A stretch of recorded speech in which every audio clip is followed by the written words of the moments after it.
మనస్సులో పరిశుద్ధంగా జీవించాలని ఉంది, శరీరమేమో పాపము చేస్తుంది. అది చూడాలని ఇష్టం ఉండదు, అది వినాలని ఇష్టం.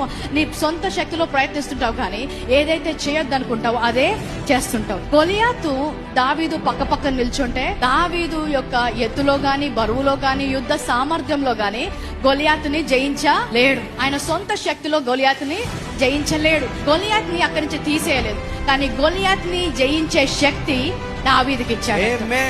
ఈ పాప విషయంలో కూడా అంతే. ఈ పాప విషయంలో కూడా నీ సొంత శక్తితో నీవు గెలవలేవు. ఈ లోకంలో ఆయన పాపాన్ని తొలగించలేదు, కానీ ఆ పాపాన్ని జయించే శక్తి ఆయన కృప ద్వారా మనకు అనుగ్రహిస్తున్నాడు. రోమా 6:14 ఏమంటుందంటే, మీరు కృపకే గాని ధర్మశాస్త్రమునకు లోనైన వారు కారు గనుక పాపము మీ మీద ప్రభుత్వము చేయదు.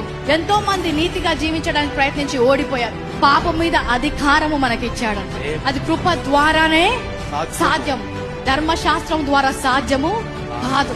ఆ పాపము ప్రభుత్వము చేయలేదంట. కృప మనకిచ్చింది పాపాన్ని జయించడానికి, పాపంలో జీవించడానికి కాదు. చాలా మంది వాక్యము అర్థము కాక కృపా వాక్యము బోధించబడినప్పుడు పాపాన్ని ప్రోత్సహిస్తున్నారు అంటున్నారు. పాపము మమ్మల్ని ఆకర్షించదు, పరిశుద్ధత మమ్మల్ని ఆకర్షిస్తుంది. ఈ లోకము మమ్మల్ని ఆకర్షించదు, పరలోకము మమ్మల్ని ఆకర్షిస్తుంది. హల్లెలూయా.